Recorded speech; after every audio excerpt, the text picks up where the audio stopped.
জাতিসংঘের তত্ত্বাবধানে নির্বাচনে আপত্তি নেই জামায়াতের। আমির ও কানাডা হাইকমিশনারের বৈঠক। লন্ডন বৈঠকের পর নির্বাচনী তামিলে দেশ কেটেছে অনিশ্চয়তাও, বলছে বিএনপি। বিতর্কিত নির্বাচনের মামলায় 4 দিনের রিমান্ডে সাবেক সিইসি নুরুল হুদা। শতভাগ ভোট পড়া কেন্দ্রের কর্মকর্তাদের খোঁজে দুদক। তথ্য চেয়ে ইসিকে চিঠি। করোনায় 24 ঘন্টায় 3 জনের মৃত্যু। ডেঙ্গুর প্রকোপের মধ্যে শনাক্ত হচ্ছে চিকুনগুনিয়াও। জমানো বৃষ্টির পানিতে এডিস মশার বংশ বিস্তারে। বরগুনার ঘরে ঘরে রোগী। পর্যটকদের অসচেতনতায় হুমকির মুখে টাঙ্গুয়ার হাওরের গোলাবাড়ি ওয়াচ টাওয়ার এলাকা। জীববৈচিত্র্য রক্ষায় নৌযান চলাচল নিষিদ্ধ। নির্দেশ না মানলে কঠোর ব্যবস্থার হুঁশিয়ারি।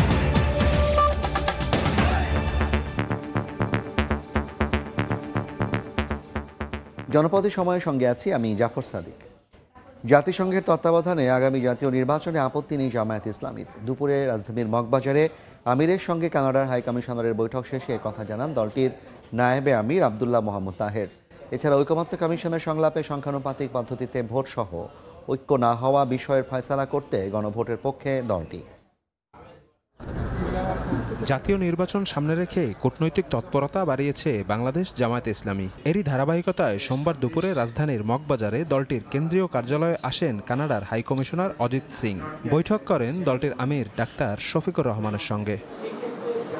বৈঠক শেষে ব্রিফিং করেন জামায়াতের নায়েবে আমির সৈয়দ আবদুল্লাহ মোহাম্মদ তাহের। জানান, গ্রহণযোগ্য করতে আগামী নির্বাচন জাতিসংঘের তত্ত্বাবধানে হলেও আপত্তি থাকবে না দলটির। পৃথিবীর বিভিন্ন দেশে যে উদাহরণটি আছে, যেই জাতিসংঘের অধীনে সুপারভিশনে নির্বাচন হয়, under the government of Bangladesh, supervision will be by UN. এটা আমরা তাদেরকে বলেছি। সুষ্ঠু নির্বাচন আয়োজনে বাংলাদেশের পাশে থাকার আশ্বাস দিয়েছে কানাডা। একথা জানিয়ে জামায়াত বলছে, জাতীয় ঐকমত্য কমিশনের সংলাপে সংখ্যানুপাতিক পদ্ধতিতে ভোট সহ ঐক্য না হওয়া বিষয়ের ফয়সালার জন্য গণভোট হতে পারে। যদি ঐকমত্য কমিশনে একমত হওয়া না যায়, তখন আমাদের প্রস্তাব হচ্ছে এগুলোকে গণভোটে দেওয়ার জন্য। কারণ জনগণই মূল সিদ্ধান্ত। 10 জনে বললে ইয়েস, একজন বলছে নো, তাহলে আপনি কি করবেন? ঐকমত্যের যে অ্যাটিটিউড, যারা সবাইকে এক করে কনসেনসাস হলে মাত্র রেজাল্ট করতে চায়। This is not a very proper policy. চলতি সপ্তাহে জার্মানি ও জাপানের রাষ্ট্রদূতের সঙ্গেও বৈঠক করেন জামায়াত আমির। শফিক মুন্সি, সময় সংবাদ, ঢাকা। লন্ডন বৈঠকের মাধ্যমে দেশ নির্বাচনী টানেলে প্রবেশ করেছে বলে মন্তব্য করেন বিএনপির স্থায়ী কমিটির সদস্য আমির খসরু মাহমুদ চৌধুরী। ডক্টর ইউনূস তারেক রহমান বৈঠকের পর ফেব্রুয়ারিতে নির্বাচনের ঘোষণায় ভোট আয়োজনে সব সংশয় কেটে গেছে বলেও দাবি করেন আমির খসরু। বিকেলে গণফোরামের সঙ্গে বিএনপির লিয়াজো কমিটির বৈঠক শেষে তিনি কথা বলেন নির্বাচনের তফসিল বা শিডিউল ঘোষণার জন্য আরও কিছুটা সময় অপেক্ষা করতে হবে। সাংবাদিকদের প্রশ্নের জবাবে আমির খসরু বলেন, বিএনপি মবের বিরুদ্ধে শক্ত অবস্থানে রয়েছে। দলের কেউ এর সঙ্গে যুক্ত হলে ব্যবস্থা নেওয়া হবে বলেও জানান তিনি। গণফোরামের পর সন্ধ্যায় এনডিএমের সঙ্গে বৈঠক করে বিএনপির লিয়াজো কমিটি। সভাপতিত্ব করেন বিএনপির স্থায়ী কমিটির সদস্য আমির খসরু মাহমুদ চৌধুরী।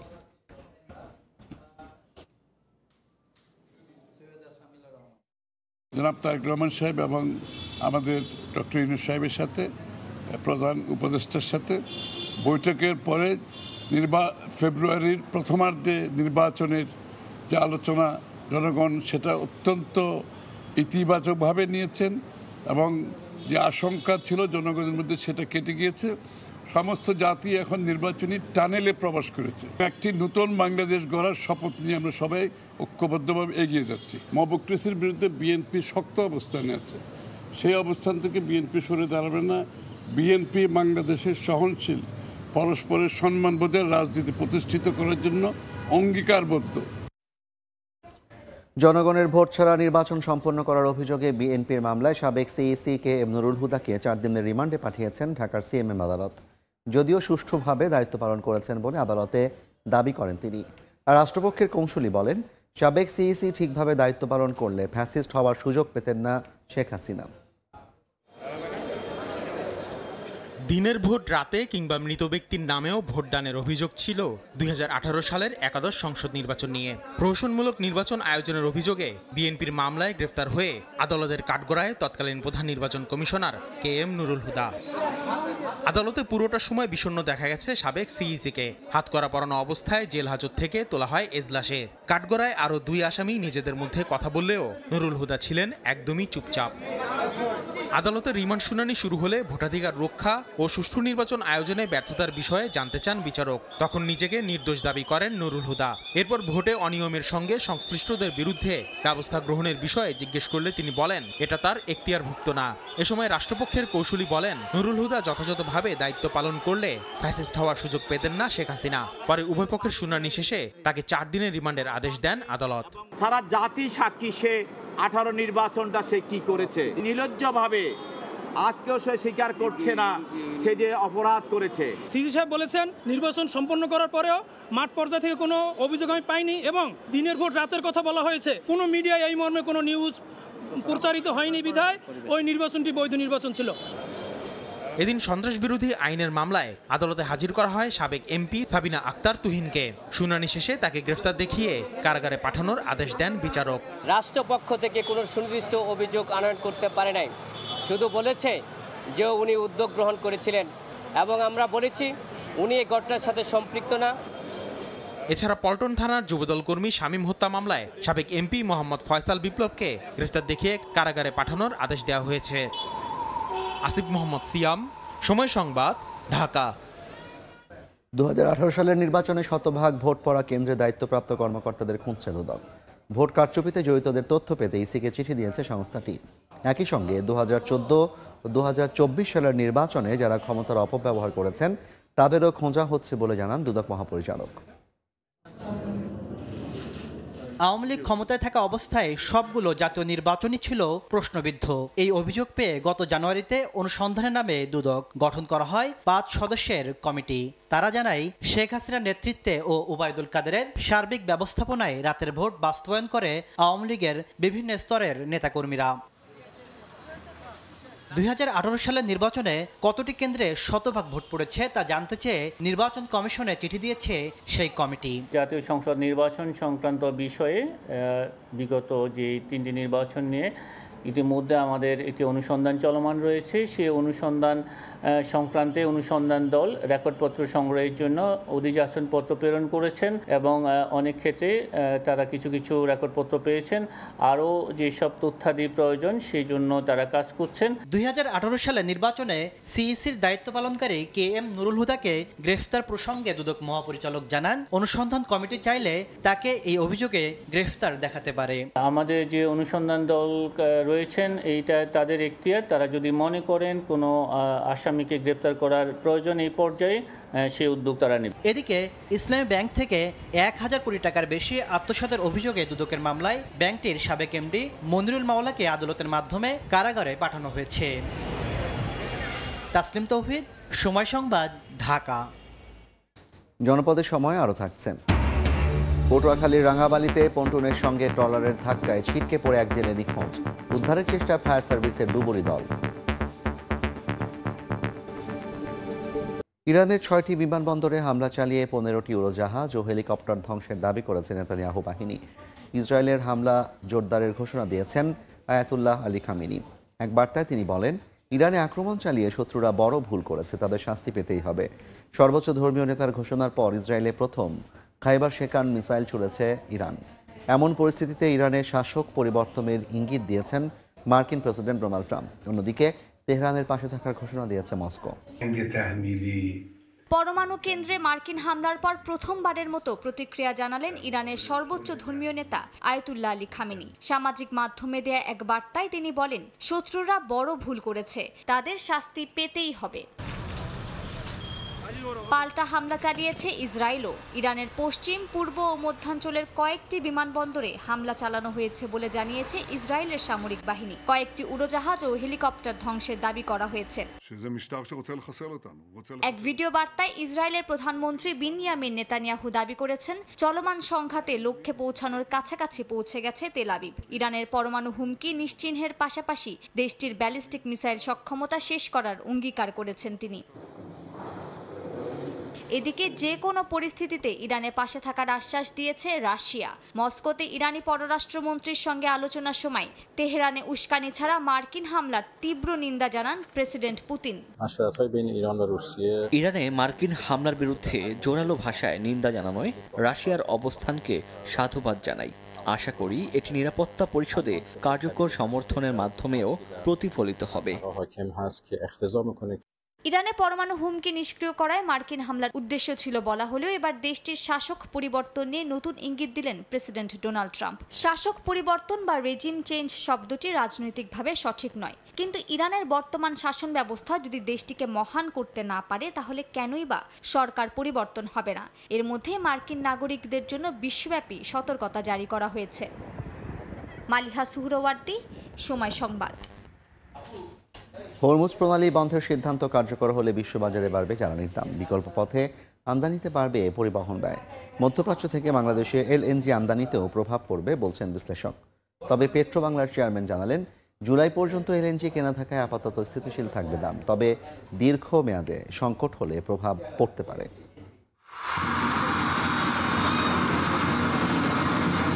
ইরান ইসরায়েল সংঘাতে সরাসরি যুক্ত হয়েছে যুক্তরাষ্ট্র। প্রতিবাদে বৃহৎ বাণিজ্যিক রুট হরমুজ প্রণালী বন্ধের সিদ্ধান্ত নিয়েছে ইরানের পার্লামেন্ট, যা কার্যকর হলে জ্বালানি সহ সব ধরনের পণ্য পরিবহনে বৈশ্বিক সংকট তৈরির আশঙ্কা বিশ্লেষকদের। বিশেষজ্ঞরা বলছেন, প্রণালী বন্ধ হলে বৈশ্বিক জ্বালানির বাজারে নৈরাজ্য দেখা দিতে পারে। 34 কিলোমিটারের দীর্ঘ এই জলপথ চিন্তা বাড়াচ্ছে বাংলাদেশেরও। বিবিসির তথ্য বলছে, সংযুক্ত আরব আমিরাত ও সৌদি আরব থেকে বছরে প্রায় 14 লাখ টন অপরিশোধিত জ্বালানি তেল আমদানি হয়। হরমুজ প্রণালী এড়িয়ে লোহিত, এডেন ও আরব সাগর হয়ে বাংলাদেশকে তেল সরবরাহ করতে পারবে সৌদি আরব। তবে বিকল্প জলপথ না থাকায় সংযুক্ত আরব আমিরাতে আটকে যাবে চাহিদার অর্ধেক জ্বালানি। যারা আমরা সদা সর্বদা নির্ভরশীল এই মধ্যপ্রাচ্য থেকে জ্বালানি সরবরাহের উপরে, সেটা গ্যাস হোক কিংবা লিকুইড ফুয়েলই হোক, আমাদের জন্য একটা বড় বিপর্যয়ের সম্ভাবনা আছে। এদিকে হরমুজ প্রণালী বন্ধে তরলীকৃত গ্যাস আমদানি কমে গেলে কি হবে? সংকট এড়ানোর কি কোনো পথ খোলা আছে? এমন প্রশ্নে পেট্রোবাংলা বলছে, জুলাই পর্যন্ত এলএনজি কেনা থাকায় আপাতত স্থিতিশীল থাকছে দাম, তবে দীর্ঘ মেয়াদে সংকট হলে প্রভাব পড়তে পারে। জুলাই পর্যন্ত আমাদের কেনা কমপ্লিট। আমরা যদি দাম বাড়েও আমরা হয়তো আরও 1 সপ্তাহ বা 2 সপ্তাহ পর্যন্ত স্পট কোটেশনে যাব, কিন্তু রিজনেবল না হলে ক্যান্সেল করতে পারবো, এরকম একটা সুযোগ আমাদের আছে। যদি কোনো কারণে হরমুজ প্রণালীর ব্যাপারটা নিশ্চিত হয়, আমরা কাতারের সাথে কথা বলে চেষ্টা করব যে বিকল্প পথ বের করার জন্য। বিশ্ববাজারে পরিবহন খরচ বাড়লে স্পট মার্কেট থেকে কিনে দাম সমন্বয় করা হবে বলে জানান পেট্রোবাংলার চেয়ারম্যান। স্পটে হয়তো এটা একটা ইম্প্যাক্ট হতে পারে। রৌনক নিয়ন্তা, সময় সংবাদ, ঢাকা। করোনায় আক্রান্ত ও মৃত্যু বাড়ছে। 24 ঘন্টায় 3 জন মারা গেছেন। বরিশাল বিভাগ জুড়ে বাড়ছে করোনা সংক্রমণ, তবে তেমন কোনো প্রস্তুতি নেই কর্তৃপক্ষের। শেরেবাংলা মেডিকেল কলেজ হাসপাতালের করোনা শনাক্তের RT-PCR ল্যাবের যন্ত্রাংশ অচল, নেই নমুনা সংগ্রহের কিট। চিঠি চালাচালি করেও মিলছে না সমাধান। বিস্তারিত অপূর্বপুর রিপোর্টে। 2020 সালের মে মাসে শের-ই-বাংলা মেডিকেল কলেজের মাইক্রোবায়োলজি বিভাগে করোনা শনাক্তের RT-PCR ল্যাব প্রতিষ্ঠা করা হয়। সেখানে 2টি মেশিনে প্রতিদিন গড়ে 96টি করে পরীক্ষা হতো, কিন্তু 2 বছর ধরে ব্যবহৃত না হওয়ায় 2টি যন্ত্রই অচল হয়ে পড়েছে। নেই করোনা পরীক্ষার কিট। ভোগান্তিতে পড়েছেন রোগীরা। জনবল প্রয়োজন, PCR মেশিন এবং বায়োসেপ্টিক ক্যাবিনেট দুইটাই সার্ভিসিং এবং ক্যালিব্রেশন প্রয়োজন, আর হলো আমাদের কিট নাই। যদি প্রমাণিত হয় যে মেশিন ঠিক আছে, আমাদেরকে অধিদপ্তর জানিয়েছে যে আমরা দ্রুতই কিট পেয়ে যাব। বরিশালে এরই মধ্যে 6 জন করোনা শনাক্ত হয়েছেন, তবে হাসপাতালে আলাদা করে আইসোলেশন ওয়ার্ড করা হয়নি এখনো। এদিকে ডেঙ্গুর হট জোন বরগুনাতে। রোগীর চাপে তিল ধরা ঠাঁই নেই জেনারেল হাসপাতালে। বিঘ্নিত হচ্ছে স্বাস্থ্যবিধি। ঝুঁকি বাড়ছে করোনা ভাইরাস সংক্রমণেরও। জেলায় একটি RT-PCR ল্যাব স্থাপনের জন্য স্বাস্থ্য মন্ত্রণালয়ে আবেদন করেছেন সিভিল সার্জন। বাইরে থেকে অনেক অতিথি আসতেছে, সেক্ষেত্রে করোনা ঝুঁকিটা অনেক ক্ষেত্রে বাড়তেছে এবং আমরা এটা নিয়ে শঙ্কিত। স্বাস্থ্য মন্ত্রণালয় থেকে যে নির্দেশনা দেওয়া হয়েছে স্বাস্থ্যবিধি মানার ক্ষেত্রে, সেটি কিন্তু বরগুনা সদর হাসপাতালে একদমই নেই। করোনা একটা ওয়ার্ড আমি অলরেডি প্রস্তুত করে রেখেছি, ওটাও 50 বেড। করোনা কিটও নিয়ে আসছি। ডেঙ্গু NS1 আরও 3000 কিট পেয়েছি আমরা যদি বরগুনাতে একটা ল্যাব স্থাপন করতে পারি তাহলে আমাদেরকে বরিশাল কিংবা ভোলা সেই সমস্ত জায়গাগুলোতে হয়তোবা আমাদেরকে যেতে হবে না। বিভাগ জুড়ে করোনা ও ডেঙ্গু পরিস্থিতি খারাপের দিকে যাচ্ছে জানিয়ে সামাল দিতে সব ধরনের প্রস্তুতি নেওয়া হয়েছে বলছে স্বাস্থ্য অধিদপ্তর। মূল বিষয় হলো জনগণের সচেতন হওয়া। আমাদের বরিশাল স্বাস্থ্য বিভাগ আমরা যথেষ্ট প্রস্তুতি রয়েছে। 2020 সালের মার্চ থেকে 22 সালের আগস্ট পর্যন্ত শের ই বাংলা মেডিকেল কলেজে হাসপাতালে 7,740 জন করোনা আক্রান্ত চিকিৎসা নেন। এদের মধ্যে মারা যান 1,479 জন, আর চলতি বছরের 5.5 মাসে 3,679 জন ডেঙ্গু আক্রান্ত হয়েছেন। মারা গেছেন 8 জন। অপূর্ব অপু, সময় সংবাদ, বরিশাল। পুকুর কমে যাওয়ায় রান্নার কাজে ব্যবহারের জন্য বছর জুড়ে বৃষ্টির পানি মজুত করা হয় বরগুনার প্রতিটি বাড়িতে। আর এই জমানো পানিতে বংশবিস্তার করছে এডিস মশা, যার কারণে জেলার প্রায় প্রতিটি বাড়িতেই ডেঙ্গু আক্রান্ত রোগী শনাক্ত হচ্ছে জানিয়েছে আইইডিসিআর। স্থানীয় প্রশাসন বলছে, সঠিক নিয়মে বৃষ্টির পানি মজুতের বিষয়ে সচেতন করতে বাড়ি বাড়ি পাঠানো হচ্ছে স্বেচ্ছাসেবকদের। রুবেল হোসেনের ছবিতে সাইফুল মিরাজের রিপোর্ট।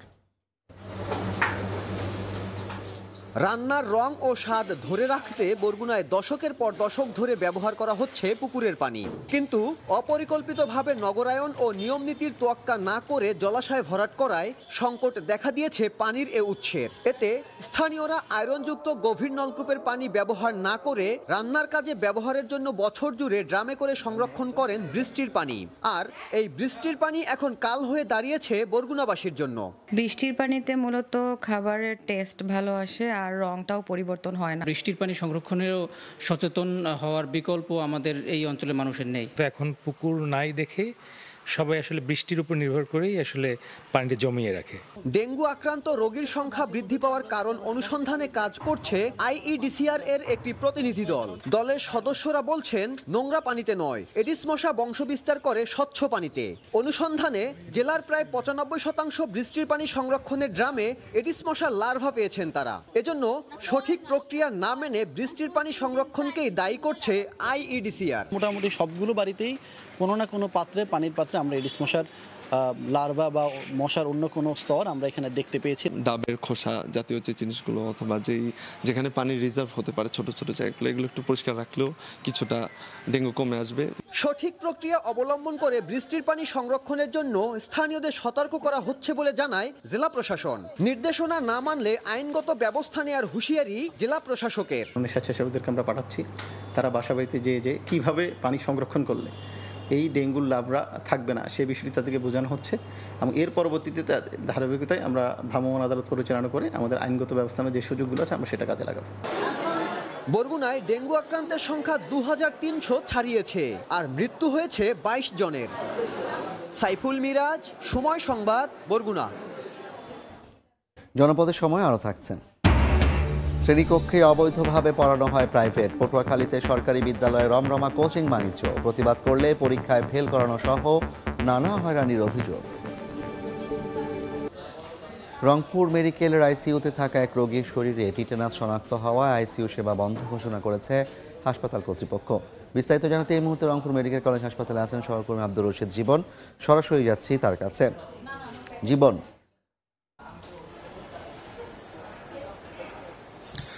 আজ দুপুরে রংপুর মেডিকেলের আইসিইউতে একজন রোগীর শরীরে টিটেনাস শনাক্ত হওয়ার পরেই কিন্তু রংপুর মেডিকেলের যে আইসিইউ রয়েছে সেই আইসিইউ এর যারা রোগী ছিলেন তাদেরকে কিন্তু আসলে আইসিইউ থেকে স্থানান্তর করা হয়েছে। এবং কর্তব্যরত যে চিকিৎসক রয়েছেন আব্দুল আহেল বারি, তিনি আমাদেরকে যেটি জানিয়েছেন, আজকে দুপুরবেলা কুড়িগ্রামের চিলমারি থেকে আসা মোহবার রহমান নামে একজন রোগী আসলে হাসপাতালের এই আইসিইউতে ভর্তি হন এবং তার শরীরে টিটেনাস শনাক্ত হওয়ার পরেই কিন্তু হাসপাতাল কর্তৃপক্ষ যেটি বলছেন যে এই টিটেনাস যেহেতু সংক্রামক একটি রোগ এবং অনেক গুরুত্বপূর্ণ, অনেক গুরুতর একটি রোগ, সে কারণে আসলে আইসিইউর ভিতরে অন্য যারা রোগী ছিলেন তাদেরকে আসলে আইসিইউ থেকে অন্য জায়গায় স্থানান্তর করা হয়েছে। এবং এখন পর্যন্ত কিন্তু আরো 3 জন রোগী রয়েছেন হাসপাতালে যারা এখন পর্যন্ত লাইফ সাপোর্টে রয়েছেন, তাদের অন্য বিকল্প ব্যবস্থা করে তারপরে তাদেরকেও কিন্তু আসলে এখান থেকে সরিয়ে ফেলা হবে। এবং তারা যেটি বলছেন যে এই আইসিইউটি আসলে জীবাণুমুক্ত করবার জন্য, যেহেতু আসলে টিটেনাস আক্রান্ত একজন রোগী এই আইসিইউতে ছিলেন, তাকে সরানো হয়েছে।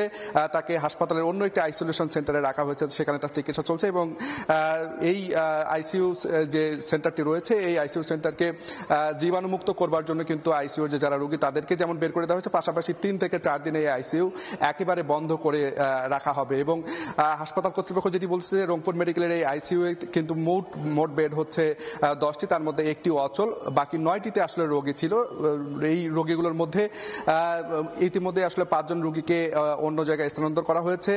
যে রোগী আসলে মোহবার রহমান, যিনি আসলে টিটেনাসে আক্রান্ত, তাকে হাসপাতালের আইসোলেশন সেন্টারে রাখা হয়েছে এবং বাকি 3 জন রোগী যারা লাইফ সাপোর্টে রয়েছে তাদের বিকল্প ব্যবস্থা খোঁজা হচ্ছে। বিকল্প ব্যবস্থা পেলে তাদেরকে এখান থেকে স্থানান্তর করা হবে। রংপুর মেডিকেলের পরিচালক যিনি রয়েছেন, তিনি আমাদের যেটি বলছেন যে গত কয়েকদিন ধরেই কিন্তু আসলে করোনার জন্য আসলে অন্য আইসোলেশন সেন্টার তৈরি করা হচ্ছিল এবং যেহেতু আসলে এই আইসোলেশন সেন্টার রয়েছে, সেখানে আসলে টিটেনাস আক্রান্ত রোগীকে আইসোলেটেড করা হয়েছে এবং রংপুর মেডিকেল আপাতত 3 থেকে 4 দিন রংপুর মেডিকেলের আইসিইউ সেন্টার বন্ধ ঘোষণা করেছে। সব মিলে এই ছিল রংপুর মেডিকেল কলেজ হাসপাতাল থেকে সবশেষ।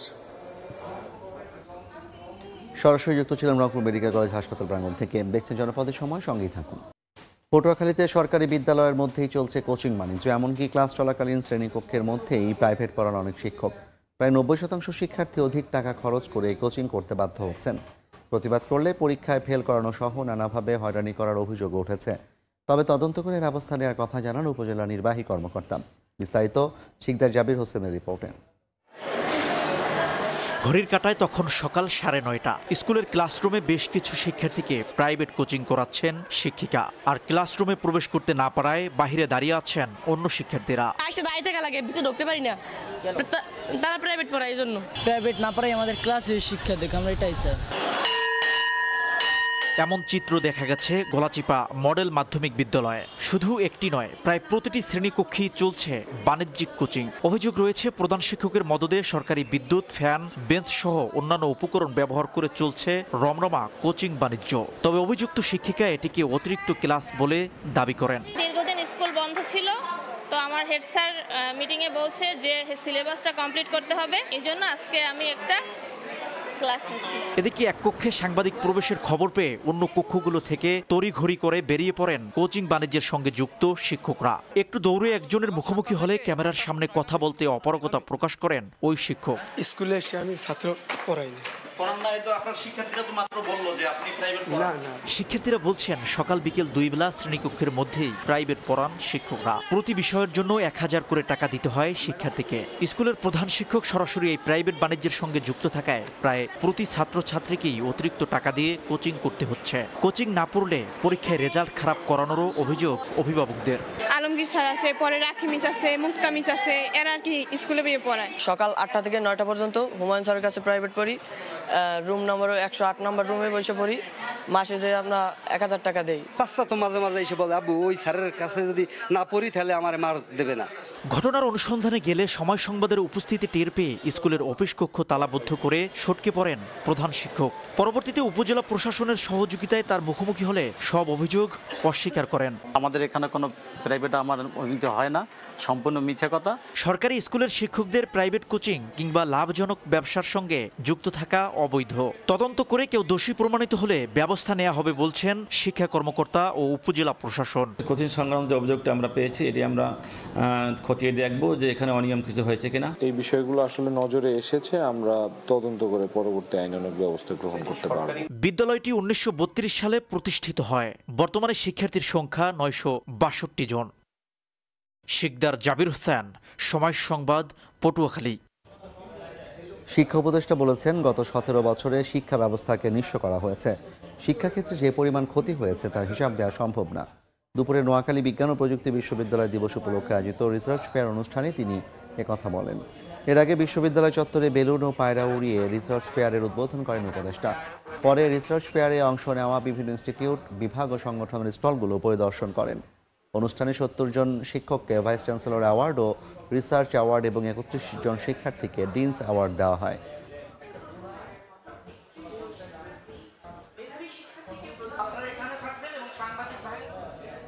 স্বরাষ্ট্র উপদেষ্টা বলেছেন, পুলিশ জনবান্ধব ও জনগণের পুলিশ হতে পারলেই পুলিশের কলঙ্ক মুছে যাবে।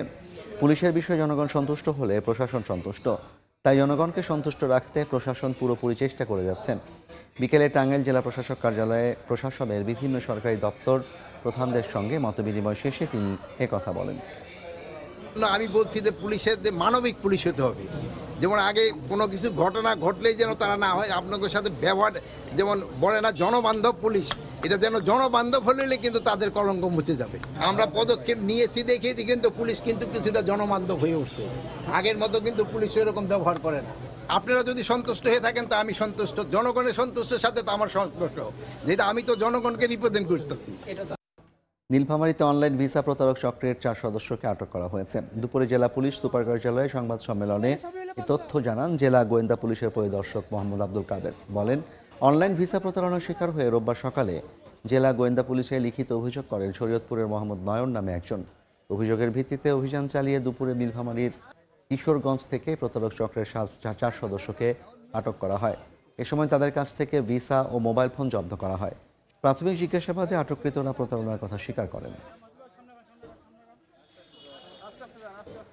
পটুয়াখালীর রাঙাবালিতে ট্রলার থেকে ছিটকে পড়ে নিখোঁজ হয়েছেন এক ছেলে। সকালে বুড়া গৌরাঙ্গ নদীতে এ দুর্ঘটনা ঘটে। সাগর থেকে মাছ শিকার করে তীরে ফেরে একটি ট্রলার হঠাৎ পন্টনের সঙ্গে ধাক্কা লাগে, ট্রলারটির ছিটকে পড়েন এক জেলে। পরে খবর দেওয়া হয় ফায়ার সার্ভিসের ডুবুরি দলকে।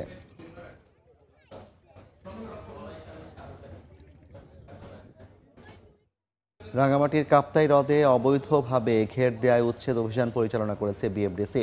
দুপুরে শহরের কলেজ গেট এলাকায় হ্রদে জাল দিয়ে মাছের প্রজনন ও বিচরণ বাধা সৃষ্টি করা হচ্ছে এমন তথ্যের ভিত্তিতে অভিযান পরিচালনা করেন জেলা প্রশাসনের নির্বাহী ম্যাজিস্ট্রেট শিবশঙ্কর বসাক। এ সময় 1000 মিটার জাল জব্দ করা হয়, তবে কাউকে পাওয়া যায়নি।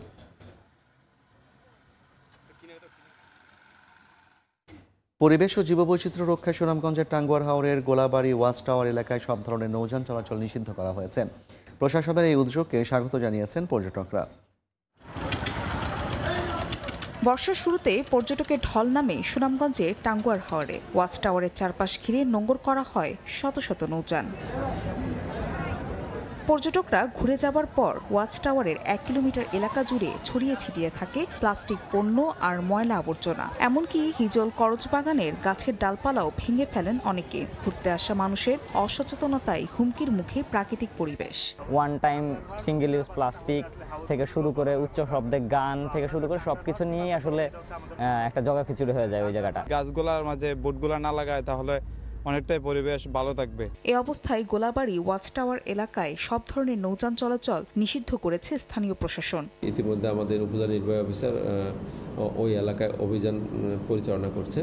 আমরা হাউস বোট মালিক যারা আছেন, নেতৃবৃন্দ আছে, তাদের সাথে কথা বলেছি। তারা আমাদেরকে অঙ্গীকার করেছে তারা তাদের হাউস বোট ওয়াচ টাওয়ার এলাকায় নেবেন না। প্রশাসনের এই উদ্যোগকে স্বাগত জানিয়েছেন পর্যটকরা। আমরা চাইবো যাতে কিছু টুরিস্ট পুলিশ, তারপরে হচ্ছে আনসার বাহিনী ওইখানে যদি মোতায়েন করা হয়, তাহলে এই যে নীতিমালাগুলো দেওয়া হয়েছে সেগুলো আরও বেশি বলবৎ হবে। গাছ ভেঙে এবং পরিবেশ দূষণ হয়, যেটা প্রশাসন যে দৃষ্টি নিয়েছে আরও আগে নেওয়ার কথা ছিল। প্রতি বছর টাঙ্গুয়ার হাওর ও তাহিরপুরের নীলাদ্রি লেক, জাদুকাটা নদী, বারিকটিলা, শিমুল বাগান এলাকায় ভ্রমণ করেন লাখো পর্যটক। সময় সংবাদ, সুনামগঞ্জ। জনপদের সময়ের শীর্ষ সংবাদগুলো জানিয়ে দিচ্ছে আরেকবার। জাতিসংঘের তত্ত্বাবধানে নির্বাচনে আপত্তি নেই জামায়াতের। আমির ও কানাডা হাই কমিশনারের বৈঠক। লন্ডন বৈঠকের পর নির্বাচনী তামেলে দেশ কেটেছে অনিশ্চয়তাও, বলছে বিএনপি। বিতর্কিত নির্বাচনের মামলায় 4 দিনের রিমান্ডে সাবেক সিইসি নুরুল হুদা। শতভাগ ভোট পড়া কেন্দ্রের কর্মকর্তাদের খোঁজে দুদক। তথ্য চেয়ে ইসিকে চিঠি। এবং করোনায় 24 ঘন্টায় 3 জনের মৃত্যু। ডেঙ্গুর প্রকোপের মধ্যে শনাক্ত হচ্ছে চিকুনগুনিয়াও। জমানো বৃষ্টির পানিতে এডিস মশার বংশ বিস্তারে বরগুনার ঘরে ঘরে রোগী।